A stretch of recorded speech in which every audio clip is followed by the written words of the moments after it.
혹시 여러분이 가입하신 보험 중에서 이런 내용 가지고 있으신가요? 예전에 내가 가입했던 보험 내용인데 긴 시간 잊고 살다 보니 이런 걸 내가 가지고 있었는지조차 가물가물하실 겁니다. 그래서 오늘 시간에는 이젠 가입하고 싶어도 가입할 수 없는, 해지하면 안 되는 보물 같은 보험 5가지를 소개해 드릴 거예요. 어떤 내용들이길래 보물 같은 보험이라고 하는지 궁금하시다면 영상 끝까지 시청 부탁드리겠습니다. 그리고 만약 해당되는 내용이 있다면 꼭 증권을 찾아서 한 번 더 확인해 보시기 바랍니다. 본 광고는 광고심의 기준을 준수하였으며 유효기간은 심의일로부터 1년입니다. 한 달에 보험료를 얼마나 내고 있나요? 실비보험, 암보험, 수술비보험, 종신보험 등 제가 말한 것 말고도 더 다양한 보험이 있으신 분들도 있고 이보다 적게 준비하신 분들도 있으실 것 같습니다. 그런데 보험을 여러 가지 가입하고 있더라도 각 보험에 어떤 특약이 있는지 다 알지 못하고 내 보험을 100% 활용할 수 있을지 알 수 없을 것 같은데요. 그런데 만약 내가 경제적으로 부담을 느끼는 상황이 온다면 가장 먼저 보험을 없애야겠다고 할 가능성이 높을 것 같아요. 하지만 무턱대고 해지했다가 다시는 가입할 수 없는 보험들도 있습니다. 그래서 오늘은 해지한다면 안타까운 상황이 생길 수 있는, 가지고 있다면 꼭 유지해야 하는 보험 5가지를 자세하게 안내해 드리겠습니다. 예전 증권들을 보면 그 중에 참 이런 부분이 좋았었는데 지금 상품들은 오히려 예전만큼 보장을 해주지 않는다거나 아니면 아예 없어진 조건들도 너무나 많습니다. 지금은 가입을 하고 싶어도 가입을 할 수 없는 여러 이유들로 사라져버린 보험, 영상을 보시다가 내가 가지고 있는지 궁금하시다면 증권을 확인하시고 꼭 한번 체크해 보시기 바랍니다. 보물 같은 보험 첫 번째는 1.3종 수술비 특약입니다. 요즘 수술비 특약 가입하실 때 1호종, 17종, 18종, 19종 아니면 엔대 수술비 등 여러 이름을 가지고 있는 수술비 특약 많이 들어보셨을 텐데요. 지금은 가입할 수 없지만 이 종수술비의 원조는 1.3종 수술비라는 이름이었습니다. 2007년까지 가입이 가능했고요. 손해보험사에는 없었고 생명보험사에서 판매했던 특약으로 기존 보험 중에 생명사가 있다면 이 특약이 있는지 한번 확인해 보시기 바랍니다. 1.3종 수술비 특약을 보물 같은 보험으로 소개해드린 이유가 몇 가지 있는데요. 그 중 하나가 지금은 수술비에서 보장하지 않는 치조골 이식 수술을 보장합니다. 이 수술은 실비나 요즘 나오는 수술비 보험에서는 보장해주는 경우가 거의 없습니다. 한 번만 받고 없어지는 게 아니라서 사용 빈도가 굉장히 높을 것으로 예상이 되는 수술인데 지금은 거의 본인 사비로 치료를 받거나 별도의 치아보험에 가입이 되어 있어야 합니다. 하지만 1.3종 수술비가 있는 분들은 2종으로 보상받을 수 있는데요. 2종에서 100만 원이 설정된 경우에 100만 원을 지급받으시는 거예요. 여기에 추가로 백내장, 척추수술, 치액수술 등도 보장을 해주는데 이 수술들은 현재 가입 가능한 1호종 수술비에서도 지원을 하긴 하지만 상대적으로 보장 금액이 낮은 편입니다. 그리고 백내장 수술의 경우에는 현재 판매하는 1호종 수술비에서 1종 수술로 포함이 되는데요. 보통 1종 수술비는 20만 원 정도로 보장 금액이 적습니다. 하지만 1.3종 수술비는 2종에 해당하여 100만 원이 가입되어 있다면 100만 원으로 보장받을 수 있어요. 또 1.3종 수술비는 제왕절개, 치액까지도 보장을 해줍니다. 현재도 보장을 해주는 회사들이 존재하기는 하지만 앞에서도 말한 것처럼 전혀 보상이 안 되는 회사들도 많습니다. 그렇다면 1.3종 수술이 가장 좋은 거냐? 그건 또 아닙니다. 1호종 수술비가 더 좋은 경우도 있는데요. 바로 암수술이나 머리를 여는 개두수술, 가슴을 여는 개흉수술 같은 경우 1호종 수술비에서는 적게는 1천만 원, 많게는 2에서 3천만 원까지 보장이 되기도 합니다. 그런데 아무래도 이런 수술들은 위험도가 따르는 수술이다 보니까 일반적으로 받을 가능성이 높아 보이진 않습니다. 정리해보면 치조골 이식, 백내장, 치액, 제왕절개 등 비교적 우리가 살면서 흔하게 받을 수 있는 수술 등은 1.3종에서 보장을 받는 게 더 크고 장기 이식이나 개수술처럼 상대적으로 위험하고 큰 수술은 1호종 수술비를 준비하시는 걸 추천드리고 있습니다. 다음 두 번째 보물 같은 보험은 대형 보험사의 여성보험입니다.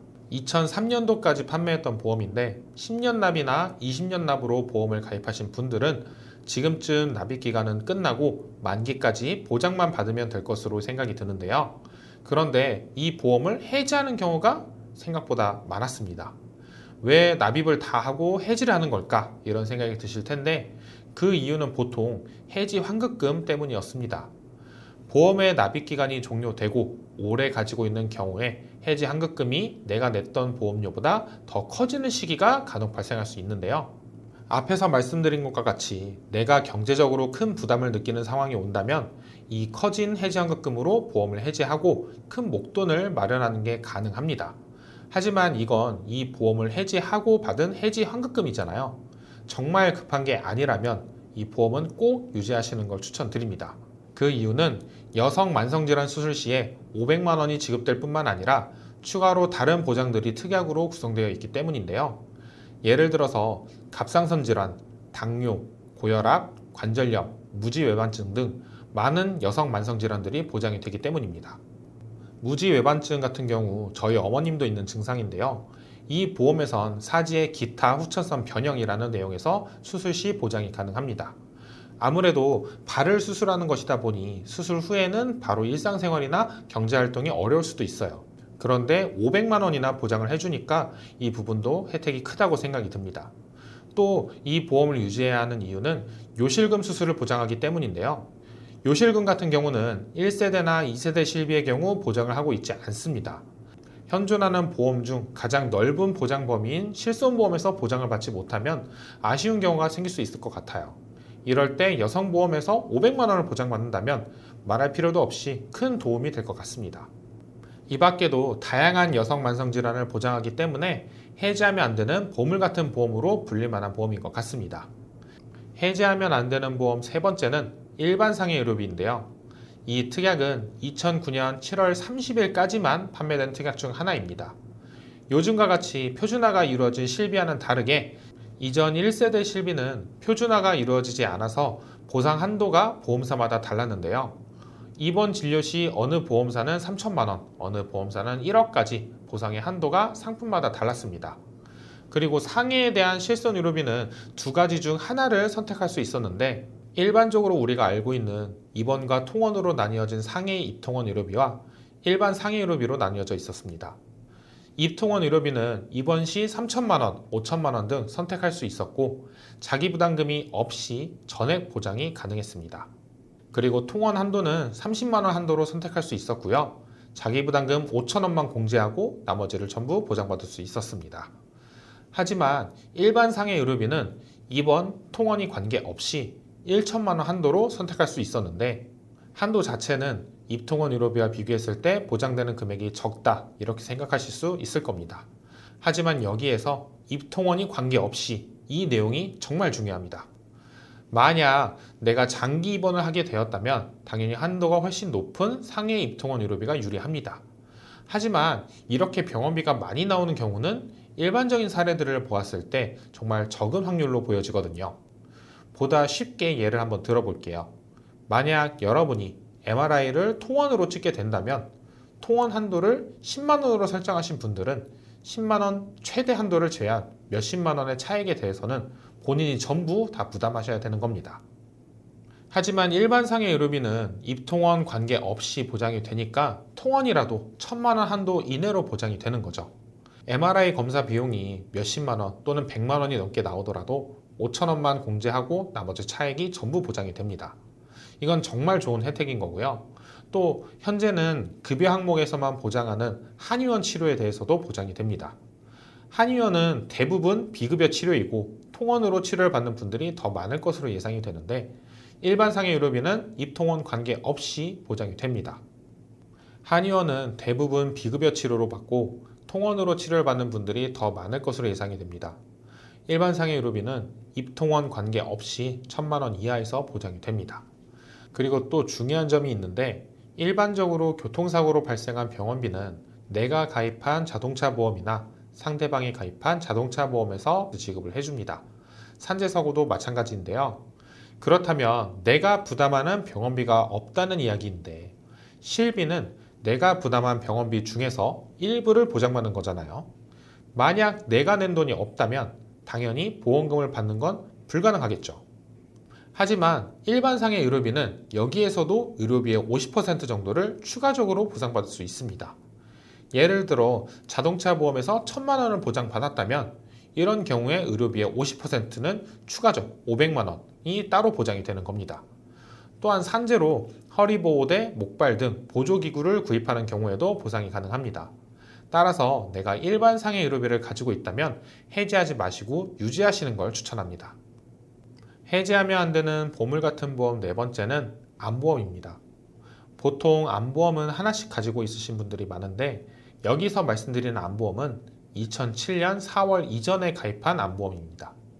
현재 갑상선암의 경우 유사암으로 포함이 되고 일반암 진단금의 20%밖에 보장이 되지 않는데요. 일반암 5천만 원을 설정해야 갑상선암이 1,000만 원 보장되는 구조입니다. 그런데 여기서 말씀드리는 이 암보험은 갑상선암도 일반암으로 포함해서 지급이 된다는 엄청난 장점이 있는데요. 5천만 원으로 가입되어 있다면 20%가 아닌 일반암과 동일한 5천만 원이 보장이 되는 겁니다. 보건복지부에서 발표한 국가암정보센터 자료를 보면 암 발병률 1위가 갑상선암인 걸 볼 수 있어요. 과거에는 갑상선암도 일반암으로 진단비를 지급하였으나 워낙 발병률이 높아 청구가 많아졌고 보험사의 손해율이 커지게 되었습니다. 거기다 의학의 발달과 건강검진이 활성화되어서 조기 발견되는 사례가 더더욱 많아지고 예후도 좋은 편이에요. 이렇게 다양한 이유들로 현재 암보험을 가입할 때에는 갑상선암을 유사암으로 분류하고 일반암 진단비의 20%까지만 설정이 가능하도록 약관이 변경되었습니다. 따라서 2007년 4월 이후 갑상선암을 유사암으로 구분짓게 되었어요. 그런데 2020년부터 2022년 1월 사이에 일반암과 유사암을 1대1로 설정할 수 있게 상품이 출시했던 적이 있어요. 만약 이 시기에 암보험을 가입하신 분들이 있으시다면 이분들도 마찬가지로 해지하지 마시고 먼저 내가 가입한 보험의 증권을 다시 한번 찾아보시는 게 좋을 것 같습니다. 마지막으로 해지하면 안 되는 보물 같은 보험 다섯 번째는 일상배상 책임 특약입니다. 특히 2009년 8월 이전에 가입하셨던 분들이라면 해지를 하기 전에 다시 한번 증권을 꼭 살펴보셔야 하는데요. 이 일상배상 책임 보험은 어떤 부분을 보장하는 건지 궁금해하시는 분들이 많아요. 일상배상 책임 특약은 내가 고의가 아닌 실수로 남의 신체나 재산에 피해를 입혔을 때 그 손해액에 대해서 보장을 해주는 특약입니다. 요즘 달리기를 많이 하시는데 뛰다가 옆 사람과 부딪히게 되어서 옆 사람이 들고 있던 휴대폰이나 헤드셋, 이어폰 등이 떨어져 파손되었거나 내가 사는 집에서 누수가 발생해서 아랫집에 누수 피해를 끼치게 되었거나 등등 정말 넓은 범위에서 보장이 가능한데요. 현재 가입이 가능한 일상생활 배상 책임 특약의 경우 20만 원에서 50만 원의 자기부담금이 있습니다. 하지만 2009년 8월 이전에 가입한 일상배상 책임보험 특약의 경우 자기부담금이 2만 원짜리도 있어요. 얼마 전 고객님에게 연락이 왔는데 아이들이 친구 집에서 놀다가 그만 어항을 깨는 일이 있었는데요. 이런 경우에도 자기부담금 2만 원만 내고 나머지 수리비가 보장이 됩니다. 그리고 현재 가입이 가능한 일상배상 책임 특약의 경우 거의 대부분이 보험료가 변동이 되는 갱신형만 가입이 가능합니다. 2009년 8월 이전에 일상생활 배상 책임 특약의 경우에는 비갱신형으로도 가입이 가능했고 자기부담금이 2만 원인데 비갱신형으로도 가입이 가능하니 요즘 일상생활 배상 책임보다 더 좋은 조건으로 보장을 받는 게 가능했었던 거죠. 오늘은 해지하시면 안 되는 보물 같은 보험 5가지를 소개했는데요. 1~3종 수술비 보험, 여성보험, 일반 상해의료비, 특정한 시기에 가입하셨던 암보험, 일상생활 배상 책임 특약까지 제가 소개해드린 이 5가지의 보험은 가입이 되어 있는지 증권을 통해서 꼭 한번 확인해 보시고요. 혹시나 기존 보험을 정리하려고 하셨던 분들은 이런 내용들이 있는지 꼭 확인해 본 다음 정리하는 걸 추천드립니다. 이런 보험이나 특약들은 해지하게 된다면 이제는 가입이 불가능한 특약들이 포함되어 있기 때문에 꼭 다시 한번 당부해 말씀드리겠습니다. 만약 내가 가입한 보험이 궁금하시다면 한번 알아볼 수도 있겠죠. 가장 정확한 방법 중 하나는 내가 가입한 보험사의 콜센터에 전화하셔서 증권을 팩스 또는 이메일, 우편 등으로 받아볼 수도 있고요. 아니면 보험사의 홈페이지나 어플리케이션 등을 통해서도 확인이 가능합니다. 보험은 경제적 어려움이 닥치거나 개인적인 사정에 의해서 더 이상 유지를 하지 못하고 해지한다면 앞으로 보장을 받는 게 불가능하기 때문에 부담스러운 보험료가 아닌 실속 있는 보험료로 만기까지 꼭 유지하시는 걸 추천드리고요. 다시는 가입할 수 없는 특약들이 포함되어 있다면 더더욱 해지하시면 안 된다고 생각합니다. 저는 보험 전문가로서 여러분들에게 정말 필요한 특약들로만 구성해서 실속 있는 설계안을 제시해드리고 있어요. 그리고 생명보험사, 손해보험사 30여 개가 넘는 회사들을 모두 비교하고 설계하고 보장 분석 등도 도와드릴 수 있기 때문에 만약 내가 가지고 있는 보험에 대한 컨설팅이나 조언 등을 통해서 전반적인 관리를 원하신다면 우측 상단의 연락처 또는 더보기의 링크를 통해서 상담 신청 남겨주시면 됩니다. 오늘 내용이 정말 의미 있고 많은 분들에게 도움이 되길 바라면서 구독과 좋아요, 알림 설정 부탁드리고 저는 다음 시간에 더욱 유익한 내용 가지고 다시 오도록 하겠습니다. 감사합니다. 본 광고는 광고 심의 기준을 준수하였으며 유효기간은 심의일로부터 1년입니다.